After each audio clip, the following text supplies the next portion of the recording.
填土之道有道理，海安我理想中的餐酒生活。在前几期的影片里面，我有提到有关于 AI 的部分哦。当然，我们这是一个讲餐酒相关的一个频道，所以我并不打算多提一些有关 AI 的东西。基本上我也没有研究到这么深啊，只是刚好这一阵子因缘机会有一点凑巧在碰这样的东西，然后再加上我之前念书的背景，所以在看这样的一些相关的资料的时候呢，对我来讲不会太陌生哦。那我们就把它结合在一起来谈。好，我长话短说，就是说，现在我们在市面上看到的各种 AI， 不管是 ChatGPT 或者是Gemini 3这个 AI 或是 Cloud 那些东西，他们的背后运行的机制就是在于用所谓的大语言模型 （Large Language Model） 大语言模型，或是你讲大数据、大语言模型就可以。它最基本的一个想法就是，我如果在我的后面的机房有很多个伺服器，这哪些伺服器呢？现在就是用处理图形的那种伺服器，那种显示卡来凑成的嘛。所以英伟达就是这几年不是英伟达，辉达就是在这阵子很红，就是这样子啊。利用这个来处理很多很多的数据，这些数据呢，就是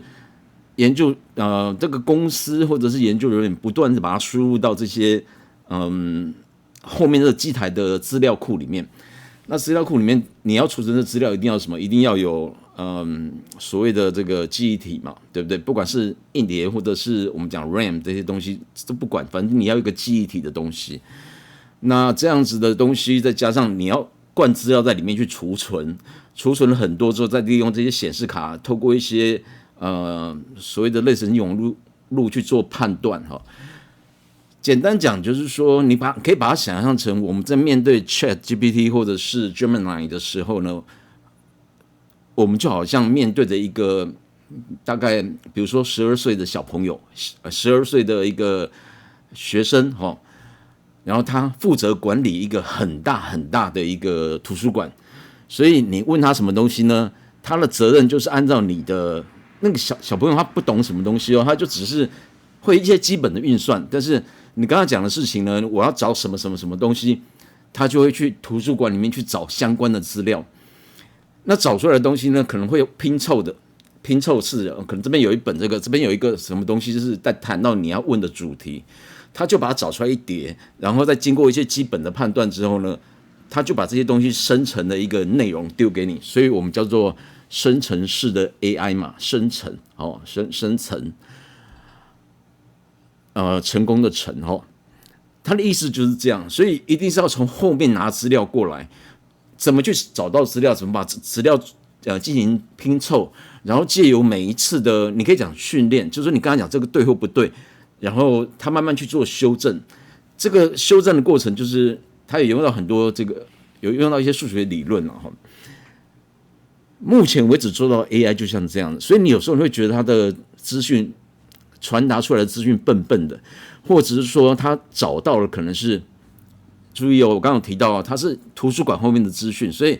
如果这个我们要的资料并没有放在图书馆里面怎么办？他就找不到，他就会认为这个还没有发生。这个就是我之前在之前的文章有写过，就是说现在 AI 有2个状况第一个就是它后面的资料库的部分呢，最新的还是在好像顶多到2025年初吧。也就是说，过去这1年来发生了什么东西，他并不知道，他图书馆里面并没有知道，他资料库里面并没有。那第二个是目前的这个搜寻系统，你说没有，那我可不可以让他去搜寻这个外面的资料？可不可以？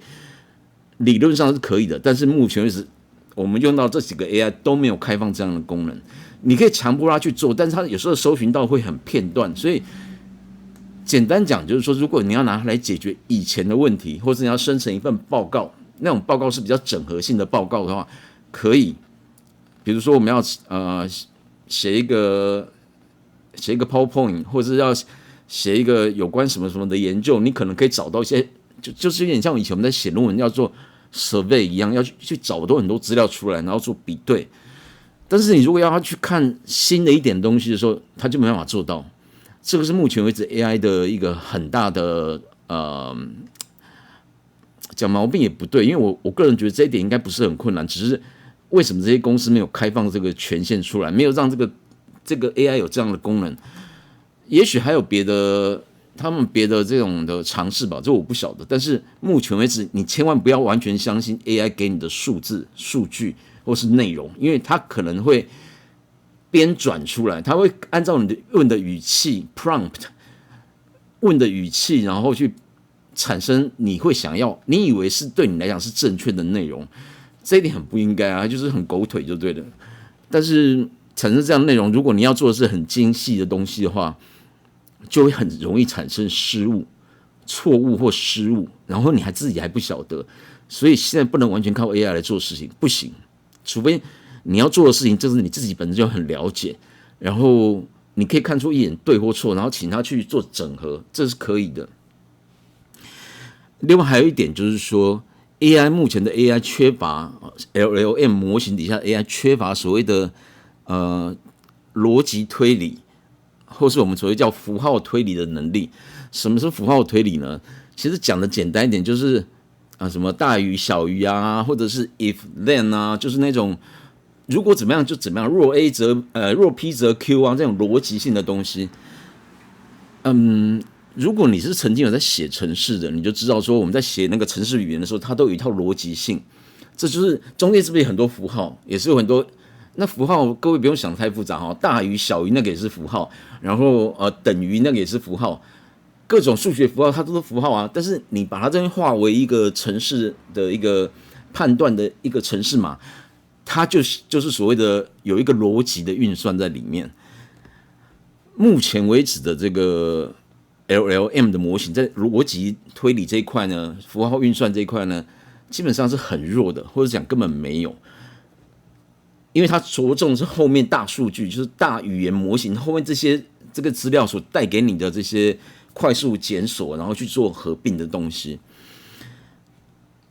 这个是在现在所谓的 LLM 模型下才着重在后面这一块。可是更早期的电脑，就是我在用的，比方讲说2010年以前或是2000年以前的电脑，那时候如果年纪大一点的朋友可能有听过这个东西，叫做专家系统。Expert System 专家系统。什么叫专家系统呢？专家系统就是它当时并不具备有这种所谓的 LLM 的这种的能力。为什么没有？因为当时的这个硬体的技术没有到达这样的程度，没有办法有很快的显示卡去做 OCR， 就是那种视觉判断。然后在这个运算速度方面，就是晶片上面也没有那么的强。当然还有什么散热那些我们就不谈了，我讲的是最基本的东西。也就是说，早期你如果用286的电脑、386的电脑，你没办法做到所谓的语言模型这种去存资料，然后去做搜寻的东西。可是以前可以做到，就是说我写程式，用逻辑运算的方式写出一个程式出来。那这个程式的代码其实就是一种逻辑运算，所以以前的东西比较像什么？比较像我们讲专家系统，就是说，他可能医生可能说，比方讲要看病的医生的专家系统，他可能就是条列出很多个，比如说100个条件，当他满足第一个条件的时候，你可以判断说这个人，比如说进来是男生女生那就要如果男生，那就是到检索到跳到第几行是看男生的科别的东西。对，比方讲是你要如果女生的话，可能就是看哪一个女性的科别的一下东西，然后他问你说是上半身、下半身，然后一个一个这样慢慢去做所谓的逻辑的推演，最后就会导出一个结果，就是说这他可能生了什么病。只是这样的结果呢，就是说他在早期称为专家系统，是因为请注意这个专家是指某某专家，比如说医学专家。或者是什么种植植物栽种专家植物病理专家什么类似像这样气象专家，他没有办法成为一个所谓的 AGI，G 就是 General， 就是通用人工智慧。我们现在讲究的是通用人工智慧，利用这个大数据的大语言模型呢，然后把所有的资料都放在后面，然后利用检索的方式去产生合并的后的资料。但是以前不是这样，以前就是因为限于硬体不够，储存能力也不够，所以以前用的都是所谓的逻辑运算的方式，条列式出很多条件出来，这种叫做符号逻辑符号的这个 AI 系统，所以它通常就是用在某个行业别哦。刚我讲的医生的看诊的，就是可能就是属于医生的专家系统，它一定是属于某个范围里面的专家系统，因为你没办法写到全部，所以把以前的专家系统跟现在的这个LLM 模型把它结合起来的话，现在有不少科技界的AI 界的大佬是说，你应该把它结合在一起，因为你不能只靠一个来做。以前因为没有大数据没有大语言模型，你没有这个能力，所以你只能用逻辑运算。但是你现在有这个能力去建构你后面这个数据库的时候，你就要把它前面的逻辑运算把它粘进来、结合进来，然后去做更精准的判断。我个人非常赞成这样的观点，因为我之前在写有关于之前在那种股票的东西的时候，我在结合这个要去做分析的时候，甚至用到数学、会计金融还有甚至一点心理学还有一些统计等等，利用这些分析，它就用到就必须要写出一个类似像这个AI。就是逻辑运算的 AI 这样子的一个功能，然后要结合，我当时是想说可以结合它目前为止不管是Gemini 或者是 ChatGPT， 它能够做到后面的资料库的部分，互相把它结合在一起。可是呢，这个东西中间很多个目前还达不到的地方，就是你自己去建构这一块的部分呢。你必须要是专家，我刚讲专家系统，所以你如果不是专家的话，你很可能在建构这个东西的时候，这个逻辑运算的时候会挂一漏万，然后不是那么的完善，然后你要有资金去补这些不完善所产生的结果，而且这样的股票市场其实是变动很大的，所以你如果没有办法拿到及时资讯，就像我刚之前提到的说，像现在 LLM 的模型没有办法做到及时性的话，你这样产生出来的结果就会有。常常会产生偏差出来，不是常常啦，就是说它没有办法像你想象的100%，不要讲100%，80%都很困难，也许60%、70%可以，可是那个还是要加上这个基础在于基于说你原本的这个逻辑运算非常非常的强才可以，不然的话你很容易在那个市场上里面稍微一个波动就被骗。所以那个我做了一个很错误的尝试但是我一直觉得这是可行的，并不是不可行的，因为我有它的道理在，而且这个道理其实跟国外在做 AI 的这个前沿的这个发展是很像的，只是你没办法做到就你有这个想法很好，但是国外还没做出来的东西，我凭什么怕我一个人在这边就可以弄得出来？我弄不出来。虽然我是数学系的，我觉得我自己还蛮有逻辑的，但是。这个还是中间有一大段的距离啊，所以这阵子我搞得心里很烦，就是这样。他们对不起很多朋友。那回过头来谈那专家系统这一块东西，就早年代的 AI 这种系统，可不可以用在现在的这个品